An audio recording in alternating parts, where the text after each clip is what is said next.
So, two teams in NBA history have blown 22-point leads with 7 minutes remaining. Two teams. And my team has decided that they wanted to be the second all time to do this. I am going to be very clear with what I'm saying right now because the loss that they had is inexcusable. It is one game. It is one really exceptionally bad game. I have been saying the entire postseason run that I do not view the New York Knicks as contenders, and I still do not view New York as contenders. They are not contenders. It is everything to do with the Cleveland Cavaliers because the only team that beat the Cleveland Cavaliers last night were the Cleveland Cavaliers. Let me be very clear on what I'm saying right now. Kenny Atkinson just had an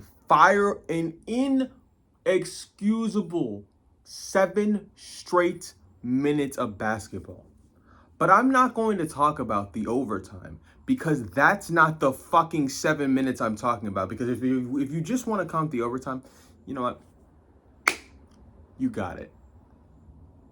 If you just want to count the overtime and how bad that it looked on there, you would be 100% correct. Let me explain to you how the timeout rules work in the NBA because I don't think that a lot of NBA fans truly understand how they work. And I didn't understand this for a long time. And I used to play 2K all of the time and just wonder where the fuck my timeouts went. I thought that that was a game mechanic. I understand, and I thought it was a game mechanic because why on God's green earth would you want someone to call a timeout within the last 2 minutes? If you didn't want to make an adjustments then why would you not call? You would have made them by now.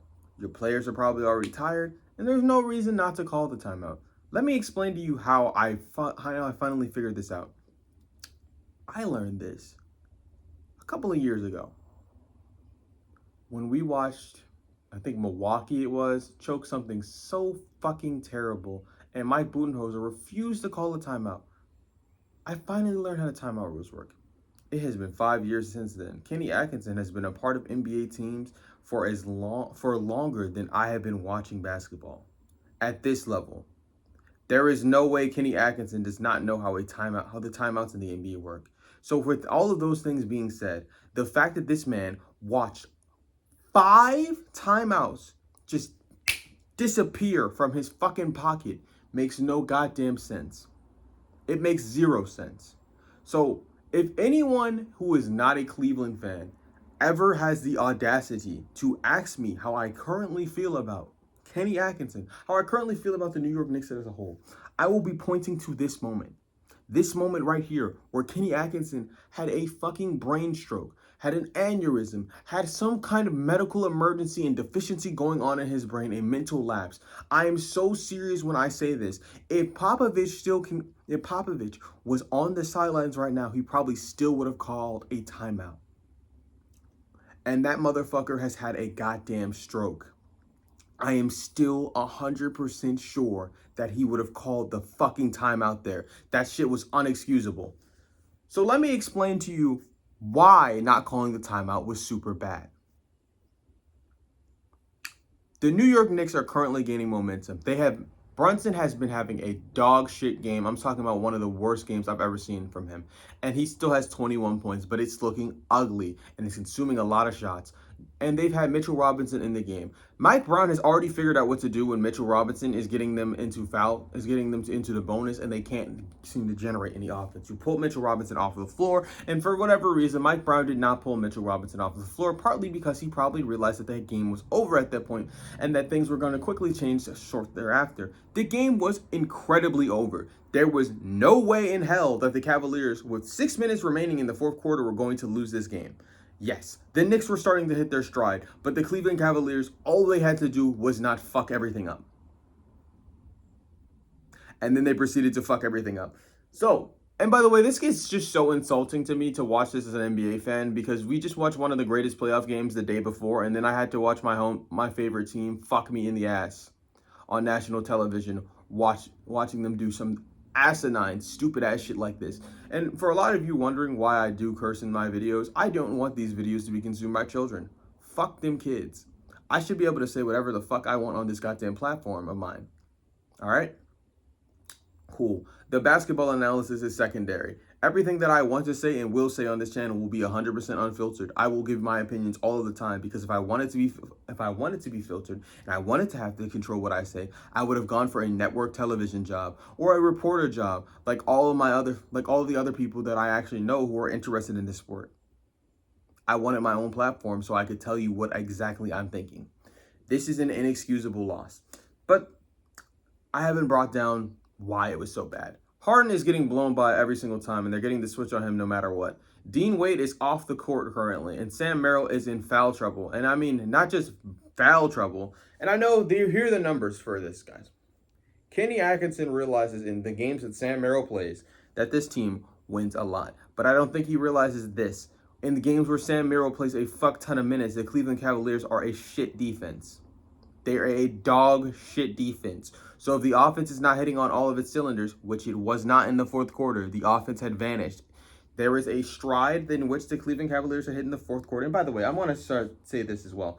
The threes that Evan Mobley attempted in the fourth quarter were some of the dumbest and most ill-advised shots that I've ever seen. And those have nothing to do with Evan Mobley. They have everything to do with Kenny Atkinson as a coach. Because Kenny should have been able to call a timeout, rein everything in. Look, Harden, I get it. You're not hitting your strides right now. I understand this. We're going to win this game. There's no need to play you in. You're 36. We're trying to save you for keep your legs as fresh as possible. You just played a game 7. It was amazing. I love everything that we did in the game 7, and we did something amazing. I need you guys to chill out. We'll win this game. We'll coast to this game. We should be thinking about putting Tyrese Proctor in the game. We're thinking about putting in all of the bench guys. Keon Ellis touched the floor in this middle of us having a streak of offense where we needed offense, and I just knew that the game was over. I want to be critical of some other players too. Dennis Schroeder last night was driving to the rim, and I know that Dennis is a 13-year vet and he plays with pace.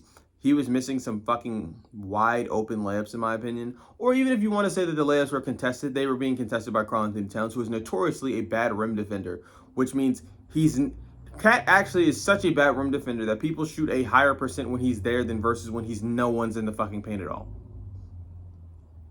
It's that fucking bad. The Knicks are not a good defense by any stretch of the imagination. They are being masked and hidden by this. The Cavs are very similar to the New York Knicks. The difference is the Cavs have a fucking big that they can use to anchor the paint.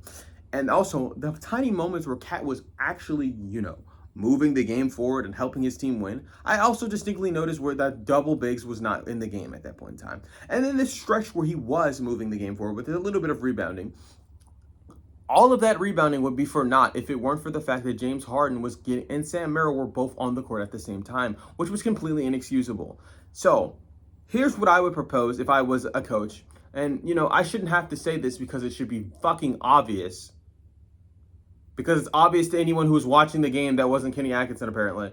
And it should have been obvious to anyone else on the bench. Because they should have been like, hey, guys, Kenny, we need to call a timeout. What we're watching right now is historically bad. We need to call a timeout. Merrill is getting fried literally every single time. And it's because Jalen Brunson does not respect smaller defenders.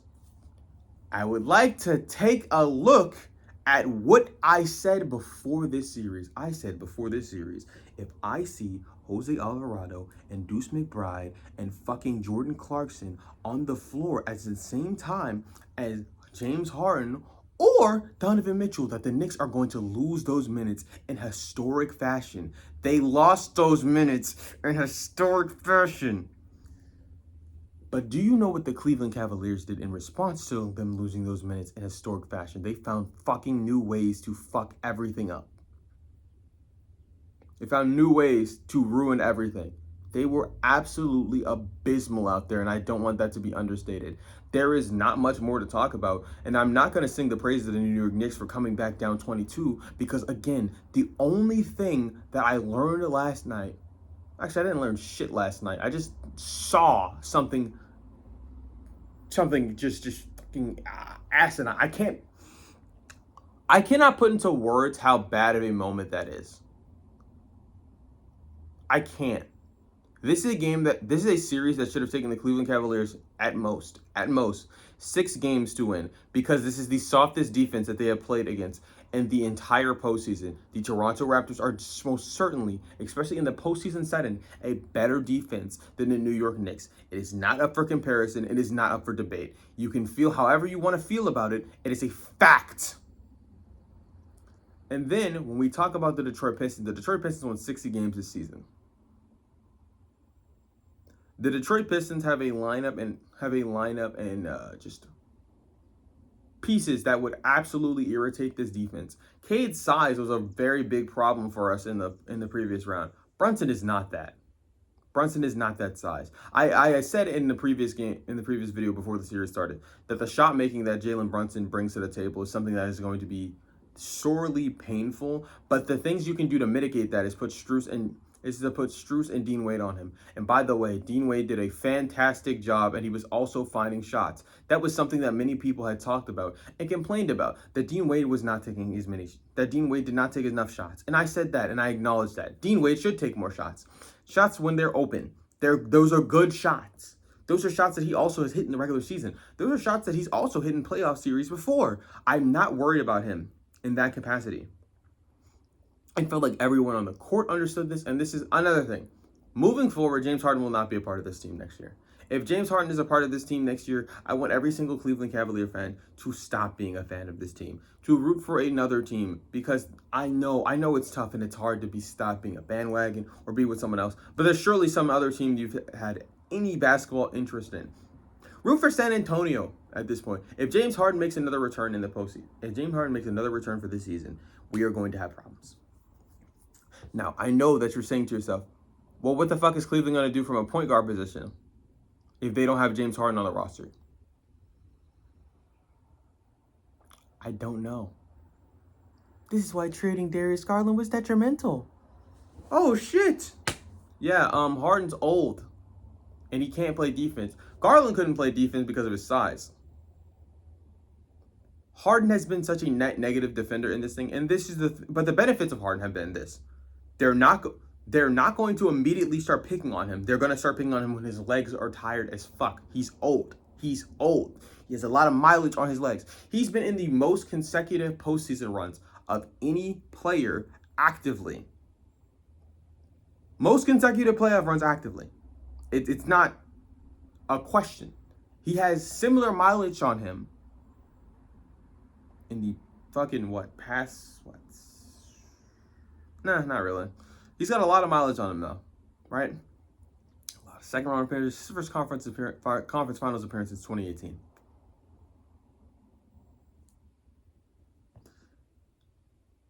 Do I need to tell you what the league looked like 7 years ago and what 2018 is to now? 7, my bad. 8 years ago.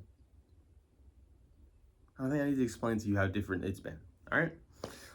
For the Cleveland Cavaliers, what you can do to win this series is not do what the fuck you just did in that moment. I don't know how you did that. I don't know how you allowed that to happen. Is what I should say. I do understand how you did it. It's Sam Merrill was on the fucking court way too long, and since Sam Merrill was on the court for so long, this is the thing. Mitchell's not a big guy. Mitchell has a longer wingspan. He can poke the ball away. And the fouls that I saw from Mitchell last night, they weren't bad fouls. So, I want to keep that in mind. Also, here's another thing that the Cavaliers most certainly could have done that I don't understand how a team with James Harden doesn't do this in this moment. Harden, you are 36 years old. You also have been drawing fouls your entire career. You know this. You have a tendency to settle for threes. We all know this. Instead of driving past niggas. That is inexcusable when Karl Anthony Towns is on the court. That is inexcusable when Brunson has his 5th foul. Brunson and Cat were both in foul trouble, and neither one of the plays were trying to involve them. In fact, I distinctly remember they didn't get the switch on him. They didn't try for a switch on him, and he actively went for a shot on OG Anunoby that worked against Tobias Harris because Tobias Harris is not going to get the benefit of the doubt. He's not. That's not going to work against OG Anunoby. It isn't. And another thing that just has not been addressed. Cleveland was winning this game despite the turnover difference. New York was shooting terrible. This loss is worse than people are even making it out to be. It's way worse than people are making it out to be. Because if I'm any other team in the NBA, I'm thinking to myself, and I said this with San Antonio yesterday, but this is a complete opposite situation. San Antonio has the ability to say to themselves, and this is not cope, this is just a fact. I don't think Dylan Harper is going to shoot as badly as he did in game one. I don't think Stephon Castle is going to have that many turnovers as he did in game one. Sure, Dylan might not have as many steals as he did. That was a franchise record, and honestly, the most amount of steals that anyone of his age has ever had in a single postseason game. 7 is fucking insane. But you can say to yourself, I don't think Champagne's going to shoot that bad. I don't think Devin Vassell is going to shoot as bad as he did in the first game. I don't think Caruso will shoot as well as he did in the first game. There are so many things you can tell yourself if you're the Spurs going into game 2 tonight that frankly the Cleveland Cavaliers can't tell themselves, because the Cleveland Cavaliers can say a lot of things, but there's going to be a couple of common factors that have been with them this entire postseason run. We have turned the ball over at a rate like this. Honestly, this is a pretty low turnover game considering, and also considering that we went into the half with 11 turnovers. The fact that we only turned the ball over 10 more times in that period is kind of impressive. And we went to overtime too. So, I mean, if I'm the Cavs, I'm thinking the turnovers were not the issue last night. They weren't. New York wasn't hitting threes because the way we were defending Jalen Brunson meant that his second option still had a sizable defender on him. Here's what I need them to do in stretches and strides of this game. When we stagger the minutes with James Harden and Donovan Mitchell, and I don't understand why this has happened the entire postseason run. Donovan Mitchell is what, 28? He's 28. James is fucking 8 years older than him. He is 8 years older than him. Okay? James was drafted in 2009. Donovan Mitchell played his first season in 2018. Harden has almost a decade on him. I need Kenny to stop trying to stagger James Harden's minutes like he's 27. Stop trying to stagger his minutes like he's that young. He is at the same age Chris Paul was when they were playing He's older than Chris Paul was when they were playing together. If this team is going to try and be the Houston Rockets of 2018, they need to realize that James is not James. He's Chris Paul at this point. He's Chris Paul. The foul baiting antics and stuff, they work when your team is already in momentum. When their team is not in momentum, the refs are less willing to call those. This is something that is not new. This is something that is very fucking obvious. And I feel like if I was in the locker room, I'd just be saying everything that I said. And Donovan Mitchell, I will say this too, because I don't think the Cavs are done because of this one game, which is fucking stupid to say. It is one game. It was a road game. And to be quite honest with themselves, they can say a lot of positive things about this. There's a lot of positive things to say about this, but they need to acknowledge the negative things first. Donovan did not run to the podium and blame Kenny Atkinson, which was the first thing I would have done in this situation. That's why a lot of these NBA players are better than me. They are better team guys than me. This is on Kenny 100%. I know James is getting blown by, and I know everyone wants to blame James Harden because James has been like this the entire time, and he's never given, and also, he didn't give you a spectacular Game 7 either. I think that's been blown under the radar, quite frankly, by mainstream media because he won the Game 7. I know he didn't have a great Game 7. He didn't have to have a great Game 7. And frankly, he didn't have to have a good game for us to win this one as well. The thing that James Harden could have done for us to win the game is simply not been on the court and getting torched that much. If they pulled him and Sam Merrill off the court, we didn't need to worry about offense at that point.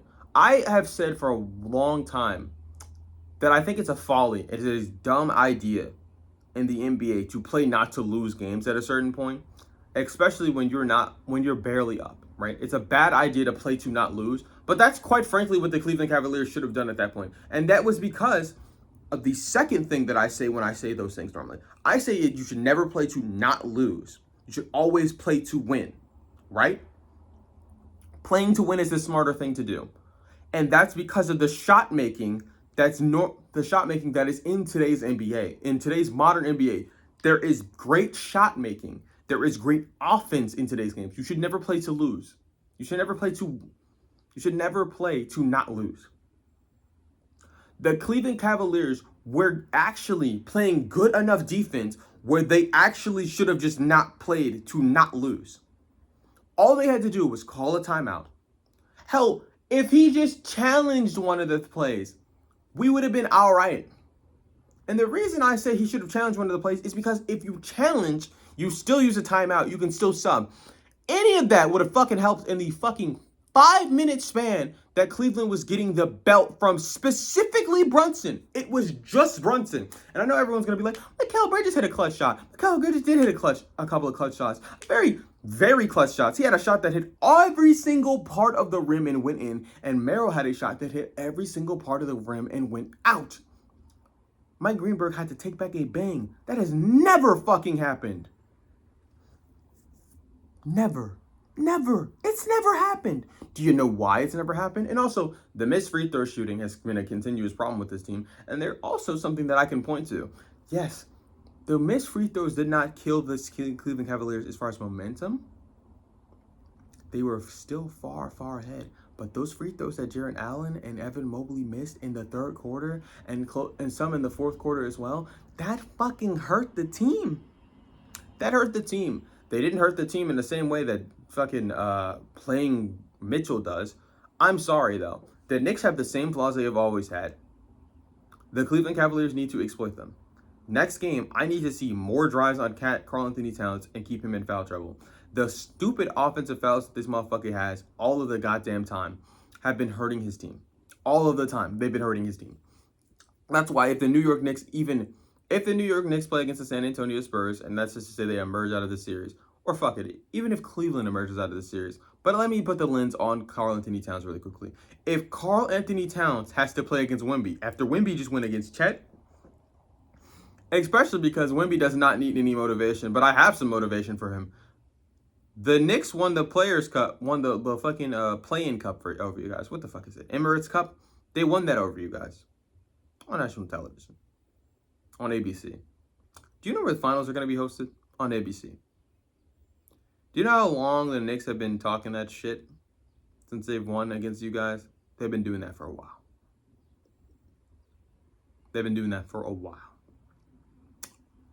I don't think Wemby needs any more motivation than that, especially considering that Karl-Anthony Towns is a mop defensively. I do not care how many blocks that this motherfucker has. As a rim protector, he is dog shit. And everyone knows it. It's not a fucking secret. The big bodega is pussy as hell in the paint. He just is. The Cleveland Cavaliers have thoroughly disappointed me. You have another game ahead of you. Donovan Mitchell told you exactly what the fuck happened. You blew it. This team is not better than you. They're not that much better than you. Even if you think they are better than you, they're not. They're not that much better than you. If you make the same mistakes that you've continued to make at this point in time, and this is not even just James Harden, this is not Donovan Mitchell, this is not Evan Mobley, this is not Jarrett Allen. This is specifically to Kenny Atkinson. If you make these same mistakes again, you will not have a job. And speaking of guys and brothers who got a job, shout out Jamal Mosley. The Orlando Magic fired him, and he quickly found a job with the New Orleans Pelicans. I would say that this is a worse situation to be a head coach in, but New Orleans desperately needed some mentality and leadership, and I think that Jamal Mosley can thoroughly provide it for them, because I don't know if you know this, Paolo is not a great leader. He's not. He's a good player. I don't think Paolo is a great leader. That's not something that's just going to appear overnight. That franchise in New Orleans needs some help. I don't know what they're going to be doing offensively because Jamal Mosley is not an offensive guy. But this team has Herb Jones. They got Trey Murphy. They got a lot of other pieces that I could see being turned into really good defensive guys. And I mean, like, having the defense just be good. And to his credit, he's been able to coach with and without Franz. He's been able to coach with and without Paulo.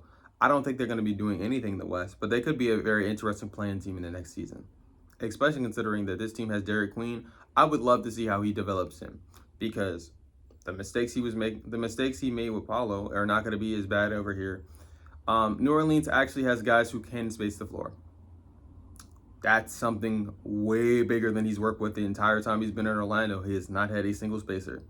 And if you want to say Desmond Bane is a spacer, I would also like to point out that he's very inconsistent as a shooter. So, yeah, shout out to Jamal Mosley. Kenny Atkinson, you might be looking for a new job if this shit continues. The 64-win regular season, it's cute. I remember Cleveland used to fire coaches at Diamond Duffin, David Blatt, Tyronn Lue, JB Bickerstaff, the guy in between JB Bickerstaff and Tyronn Lue. And I don't need to tell you about the multitude of coaches we fired and ability to appease LeBron. Mike Brown is one of them. Look where Mike Brown is right now. If you want to join him, go ahead. Because that's what it looked like. Looked like you want to be a part of somebody coach's sad. Looks like you don't want to take the blame. Looks like you all too smiley. All right. That's it. I didn't think I had 26 minutes of vitriol and venom to spit at this team, but they absolutely deserve it after last night. That was unacceptable. That was supposed to be a clear coast win, easy as fuck. And the New York Knicks are not like the Detroit Pistons. They're not like the Raptors. They're actually going to give you problems at home. So if you can't steal a game, which you're the lower seed as well. So if you can't take a game from these niggas, you are going to be in problems. It's going to be problems. Like, comment, subscribe if you like the energy that I brought to you in this video. If you didn't like anything that I said in this video, I'm not going to lie. I'm not changing any of it for the world. It's a fact. Everything I said in this video is a fact.